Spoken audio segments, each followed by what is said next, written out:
Shalom and blessings, warriors of Yahuah and the truth, beloved of Yahuah. I love you all, and I'm going to be continuing on with our series from the Book of the Heavens, the Book of Shaymayim. They call these the CEPHERIYM, but I just believe that these are the parts that they removed from the Sefer and they just put them in separate books. Because one of my sisters in the truth, she said that her book has 3,000 something pages, and compared to mine only has 1,700 something. It's kind of crazy. Okay, so we're on 1st Enoch 21. Then I made a circuit to a place in which nothing was completed, and there I beheld neither the tremendous workmanship of an exalted heaven or Shaymayim, nor of an established earth or Eretz, but a desolate spot, prepared and terrific.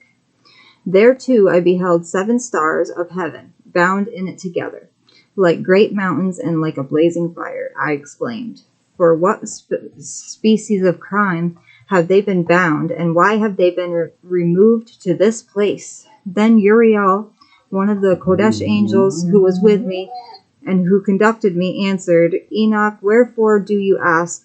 Wherefore do you reason with yourself and anxiously inquire?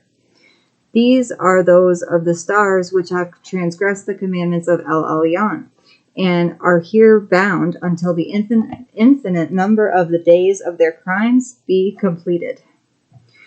From there I afterwards passed on to another terrific place, where I beheld the operation of a great fire blazing and glittering, in the midst of which there was a division. Columns of fire struggled together to the end of the abyss, and deep was their descent. But neither is its measurement nor magnitude was I able to discover. Neither could I perceive its origin. Then I exclaimed, how terrible is this place, and how difficult to explore!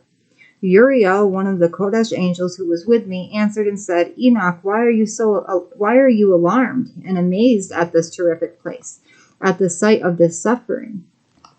This, he said, is the prison of the angels, and here they are kept forever. 22. From there I proceeded to another spot, where I saw on the west a great and lofty mountain, a strong rock, and 4 delightful places. Internally it was deep, capacious, and very smooth as if it had been rolled over. It was both deep and dark to behold. Then Raphael, one of the Kodesh angels who were with me, answered and said, these are the delightful places where the Ruach, the souls of the dead, will be collected. For them were they formed. And here will be collected all the souls of the sons of men. These places in which they dwell shall they occupy until the day of judgment, until their appointed period. Their appointed period will be long, even until the great judgment. And I saw the Ruach of the sons of men who were dead, and their voices reached to heaven, while they were accusing. Then I inquired of Raphael, an angel who was with me, and said, whose Ruach is that, the voice of which reaches the heaven and accuses? He answered, saying, this is the Ruach of Havel, who was slain by Cain, his brother, and who will accuse that brother until his seed be destroyed from the face of the earth, until his seed perish from the seed of mankind. At that time, therefore, I inquired respecting him and respecting the general judgment, saying, why is one separated from another? He answered, 3 separations have been made between the Ruach of the dead, and thus have the Ruach of the righteous been separated, namely by a chasm, by water, and by light above it. And in the same way, likewise, are sinners separated when they die, and are buried in the earth, judgment not overtaking them in their lifetime. Here their souls are separated. Moreover, abundant is their suffering until the time of the great judgment, and the castigation and the torment of those who eternally execrate, whose souls are punished and bound there forever. And thus has it been from the beginning of the world. Thus has there existed a separation between the souls of those who utter complaints, and of those who watch for their destruction, to slaughter them in the day of sinners. A receptacle of this sort has been formed for the souls of unrighteous men and of sinners, of those who have completed crime and associated with the impious whom they resemble.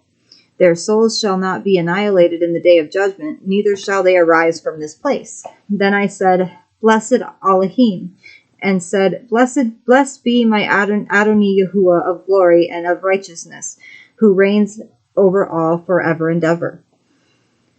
We're on 23. From there I went to another place toward the west, unto the extremities of the earth, where I beheld a fire blazing and running along without cessation, which intermitted its course neither by day nor by night, by Yom or by Layla, but continued always the same. I inquired, saying, What is this which never ceases? Then Raguel, one of the Kodesh angels who were with me, answered and said, This blazing fire which you behold running toward the west is all the luminaries of Shaymayim. 24. I went from there to another place, and saw a mountain of fire flashing both by Yom and Lila. I proceeded toward it and perceived 7 splendid mountains, which were all different from each other. Their stones were brilliant and beautiful. All were brilliant and splendid to behold, and beautiful was their surface. 3 were towards the east, and strengthened by being placed one upon another. And 3 were toward the south, strengthened in a similar manner. There were likewise deep valleys which did not approach each other, and the 7th mountain was in the midst of them. In length they all resembled the seat of a throne, and odoriferous trees surrounded them. Among these there was a tree of an unceasing smell. Nor of those which were in Eden was there one of all the fragrant trees which smelt like this. Its leaf, its flower, and its bark never withered, and its fruit was beautiful. Its fruit resembled the cluster of the palm. I exclaimed, Behold, this tree is goodly in aspect, pleasing in its leaf, and the sight of its fruit is delightful to the eye. Then Michael, one of the Kodesh and glorious angels who were with me and who presided over them, answered and said, Enoch, why do you inquire respecting the odor of this tree? Are you inquisitive to know it? Then I, Enoch, replied to him and said, Concerning everything I am desirous of instruction, but particularly concerning this tree. He answered me, saying, That mountain which you behold, the extent of whose head resembles the seat of Yahuah, will be the seat on which shall sit the Kodesh and great Yahuah of glory, the everlasting King, when he shall come and descend to visit the earth with goodness. And that tree of an agreeable smell, not one of carnal odor, there shall be no power to touch until the period of the great judgment, when all shall be punished and consumed forever. This shall be bestowed on the righteous and humble. The fruit of the tree shall be given to the elect. For towards the north, life shall be planted in the Kodesh place, towards the habitation of the everlasting King. Then shall they greatly rejoice and exult in the Kodesh one. The sweet odor shall enter into their bones, and they shall live a long life on the earth, as your forefathers have lived. Neither in their days shall sorrow, distress, trouble, and punishment afflict them. And I blessed Yahuah of glory, the everlasting King, because he has prepared this tree for the Kodeshim, formed it, and declared that he would give it to them. Okay, there was a line in here. It was verse 3 that has a number, and it says that in Tehillim Psalms 1:3 you can find the same type of explanation, or this goes with that. The line was, its leaf, its flower, and its bark never withered, and its fruit was beautiful. If anyone wants to look it up, they can. Okay, 25. From there I proceeded in the middle of the earth, and beheld a happy and fertile spot. To the middle of the earth, and beheld a happy and fertile spot, which contained branches continually sprouting from the trees which were planted in it. There I saw a Kodesh mountain, and underneath it water on the eastern side, which flowed towards the south. I saw also on the east another mountain as high as that, and between them there were deep but not wide valleys. Water ran toward the mountain to the west of this, and underneath there was likewise another mountain. There was a valley, but not a wide one, below it, and in the midst of them were other deep and dry valleys toward the extremity of the three. All these valleys, which were deep but not wide, consisted of a strong rock with a tree which was planted in them. And I wondered at the rock and at the valleys, being extremely surprised. 26. Then I said, What means this blessed land, all these lofty trees, and the accursed valleys between them? Then Uriel, one of the Kodesh angels who were with me, replied, This valley is the accursed of the accursed forever. Here shall be collected all who utter with their mouths unbecoming language against Elohim, and speak harsh things of his glory. Here shall they be collected. Here shall be their territory. In the latter days an example of judgment shall be made of them in righteousness before the Kodeshim. While those who have received mercy shall forever all their days bless Elohim, the everlasting King. And at the period of judgment shall they bless him for his mercy, as he has distributed it to them. Then I blessed Elohim, addressing myself to him and making mention as was meet of his greatness. Oh, sorry guys. Okay. 27. From there I proceeded toward the east to the middle of the mountain in the desert, the level surface only of which I perceived. It was full of trees of the seed alluded to, and water leapt down upon it. There appeared a cataract, composed as of many cataracts, both toward the west and toward the east. Upon one side were trees, upon the other water and dew. 28. Then I went to another place from the desert, toward the east of that mountain which I had approached. There I beheld trees of judgment. It has a number with it. Choice trees, literally trees of judgment, it says. Okay. Particularly the sweet-smelling opiate, frankincense, and myrrh, and trees unlike to each other. So they were all different from one another. All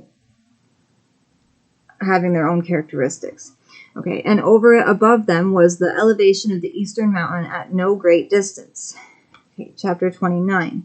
I likewise saw another place with valleys of water which never wasted, where I perceived a goodly tree, which in smell resembled the mastic tree, and towards the sides of these valleys I perceived cinnamon of a sweet odor. Over them I advanced towards the east. And then 30, we're going to end with this one.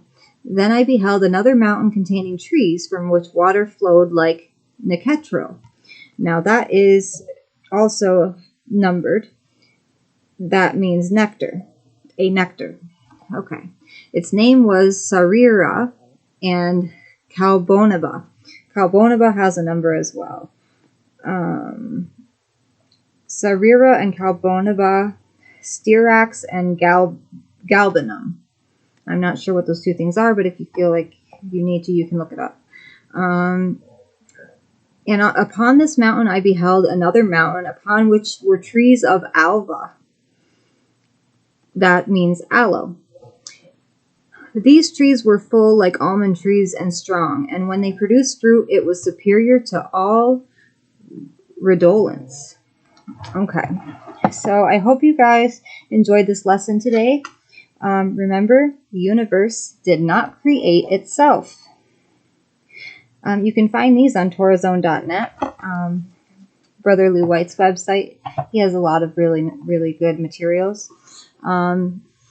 Next time I will be reading 10 more chapters from this.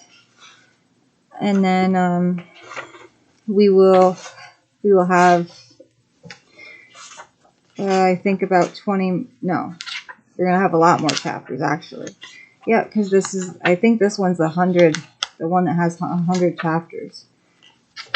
Yes, it is. Okay, so we're not going to be finishing this very soon, but I will be I will make sure that I do 10 chapters every time I make a video for you guys with this. All right. I love you all. Baruk Haba Bashem Yahuah. Shalom and blessings.